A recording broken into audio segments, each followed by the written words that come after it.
what we're going to talk about today. Always do. Never have a clue. You know, we're better in the candid mode. Oh, boy. I think so. Just want everybody out there to know I have no idea ever what we're going to talk about, ever. Just putting it out there. I like to keep things interesting. Yeah. Spicy. Spicy. Spicy. Yeah. Yeah. Okay. All right. So today was a dangerous day in the world of the universe. Would you like to know why? Yes, I would. Because you and I spent the morning watching YouTube videos and thinking about what's possible. Yes, we did. Yes. Yes, right? Wow. And we come up with all sorts of crazy ideas. Yes, we do. And before we get too far into this video, I just want to make sure that all of our listeners, all 16 of you, understand that we're not committed to any of these ideas. We're just talking. But we thought you might want to know what we're thinking of on an average day. I'd like to know what we're thinking of too. So. Okay. All right. Well, I'll go first. Okay. Okay. Since you still don't know what we're talking about. Right. All right. So here's my idea. I think that for the summer, Yep. we ought to commit to only eating what is currently on this farm. Okay. So we can eat what we grow, Girl. and we can eat what currently exists, like the stuff that's in our refrigerator or freezer or whatever. I mean, we can't just go cold turkey. But I say no more grocery shopping for the rest of the summer. So what you're saying is we're going to have a lot of chicken. That is not what I'm saying. Which chicken's going first? Stop. That's what I want to know. Stop. No chickens will be harmed in the making of this series of videos. No. Okay. But I think that would be good for us. And then Okay. we get a sense of like what we're good at, and you know, it would motivate me to harvest things actually. It would increase the harvesting. And of it what would we be grow. healthy. I It mean, would- we grow very healthy. Yeah, We grow very little, but we grow very healthy. that's right. Are you into it? Sure, let's do it. Really? We're Yeah, committed to this absolutely. one? You bet. Okay, starting right now. Right now. But we need to make some rules. Okay. Okay, so Rules. first of all, anything that's currently in the house is fair game. Okay. So we do have a stockpile of rice. We have some frozen meats that are in the freezer. This is going to be a great opportunity for us to clean out what's in those freezers. Yep. And we do have some cooking stuff, like we have oils and that kind of thing.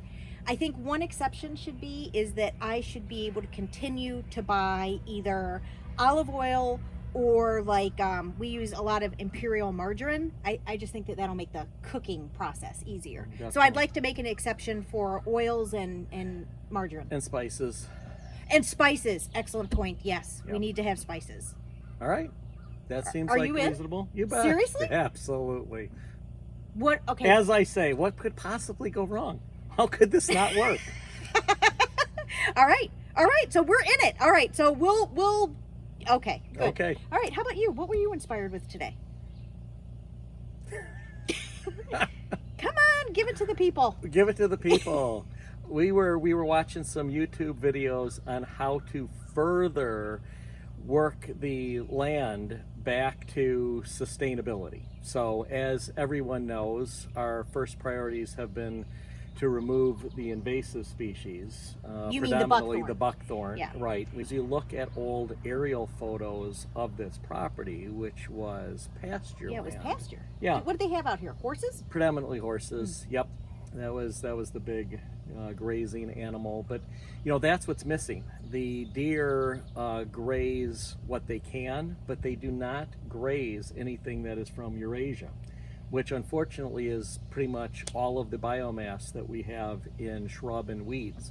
So we've got a lot of greenery that is of no value to any animals out here. So we are removing what we can, but then we were looking and seeing that we also have huge stands of old growth poplar, which is, you know, just each windstorm more tumble down, and it would be nice to have that removed. The Okay. problem with removing it is, for those of you who've been out here, we have lots of topography. Lots of hills. Lots Hills, of hills, valleys. ravines, yep. So it's not flat. It is not. And the only access to the back acreage is over our septic field, which was not well played by the original design. So we're gonna see what our options are to remove more of the poplars, the fast growing trees, to get more light penetrating down, and then really get serious about cover crop, and then plants that both wildlife can use and we can use, and have more that is harvestable. Okay, so I love this idea, Yep. especially because I maybe will get to plant a chestnut tree, which I am in love with the idea of that. I've completely romanticized it in my mind, but I read a book about chestnut trees and now I want some. Okay. So anyway, I don't know that that's going to go well, but we're going to try. Okay. But you're not going to cut down all those trees yourself, are No. you? I mean, that's not safe. No. Okay. No. I like it when you stick to the little trees. Absolutely. The ones that, the ones that when they fall on me, they don't actually hurt. That's what I like. Well, I think any of them would hurt. Oh no, I've had plenty fall on top of me. Stop. It's all good. These are not stories that we want to hear. It's all good. Stop. It's all good. Your mom is watching this, maybe. Yeah. Stop. They're small. They're all small. They bounce right off the helmet, and I keep on going. No, I'm kidding. I'm very safe. I know what I'm doing for the small trees, but for the small trees, no big trees. No, the big trees. They're.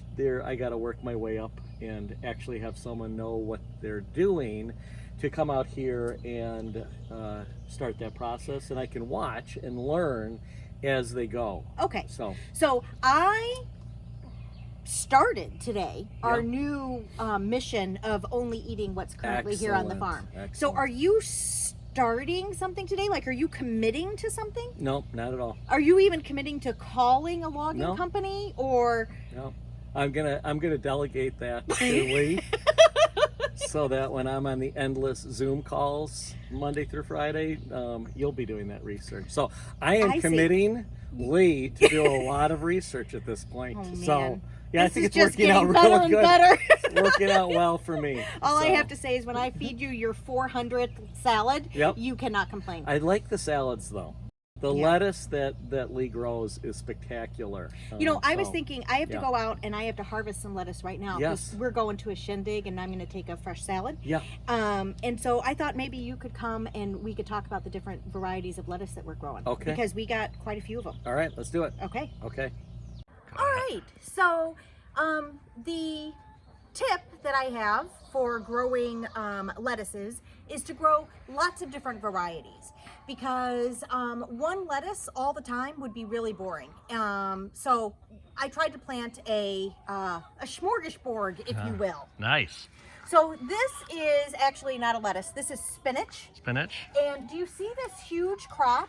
I do see that. I harvested probably close to 2/3 of what was here day before yesterday. Wow. So this has been growing really well. I planted 2 different kinds of spinach. I do not remember which kind this is. It's either space or oceanside. Okay. I don't know which one it is, but It's very good. It's mild. It I would is. describe this as a mild spinach. it is. It's a very mild spinach. The defining characteristic of this particular variety are these huge leaves. Yep, Like, that's huge. This is actually small compared to what I was harvesting the other day. So they're really big. Okay, this type of spinach is possibly my favorite. It's called Rouge de Hiver. And it's another quite mild one, almost sweet even. Okay. And it's pretty, and it grows upright. So I don't know, I really think this one is great. This is another type of lettuce. This is called red tinged lettuce. It's the same that's over here. Gotcha. And the difference is this was direct sown into the planter bed, and this came from seedlings. So you see that there's a difference in size, and I planned that. Oh, planned it. Because I can harvest this enthusiastically, and then that little stuff will keep growing and be ready when the stuff is almost So done. strategic. I know, right? Got that off the internet. This kind over here is a classic curly lettuce. It is called Tango. And I like this one because it is just so bright green and happy looking. This is another red type lettuce. You can see the red around the leaves. This is called Antares.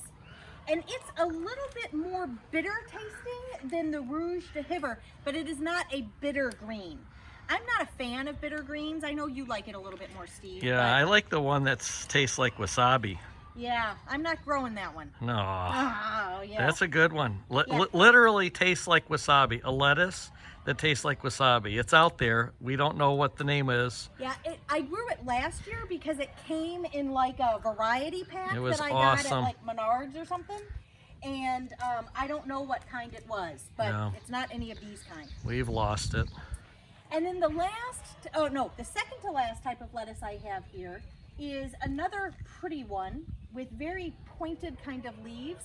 It's called green deer tongue, which is not a good name for a lettuce. No, not really. Like if I invent a lettuce, I'm not going to name it after anything's tongue.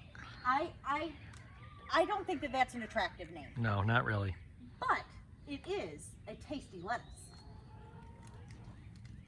Okay, and now we will head over to our last type of lettuce. Oh, this is the second type of spinach, and you'll see that its leaves, even the big ones, Yep. are much smaller than the big ones over there. Ah, so that's a different kind? It is, and again, it's either space or oceanside. I can't remember. Gotcha. If you remember, the chickens came and ate every single bit of spinach that I I do had remember that. earlier this summer. Yep. And then, yeah, anyway. Okay. Okay, and then over here, this is called Tom Thumb Bib lettuce. Yeah, it looks like bib lettuce. Yeah, yes, I'm very happy with how this turned out. Here's what I don't like though about this lettuce is it really seems to be very slow growing. All the rest of my lettuces have been like, boom, here it is, time to grow. These guys are like, maybe I'll make another leaf. Yeah, they're not very enthusiastic. Now the last two that I want to show you are technically also not lettuces. This here is kale. Yep, looks like Winter kale. boar, it's called. Looks like it. I bought the one named Winter Boar in the hopes that it holds up even after it gets cold outside. That's why they called it winter. Maybe. I don't know. That's what I'm going with. And then the next thing that I'm going to show you is these. These are not at all lettuce. These are beets. I have two different types of beets, but I love beet greens Beet in greens my are, salad. yep, very yummy. So I'm just going to pick a few of these. Okay, so that's a tour of the lettuces in our garden. Excellent. We're going to eat a lot of these. Yes, we are.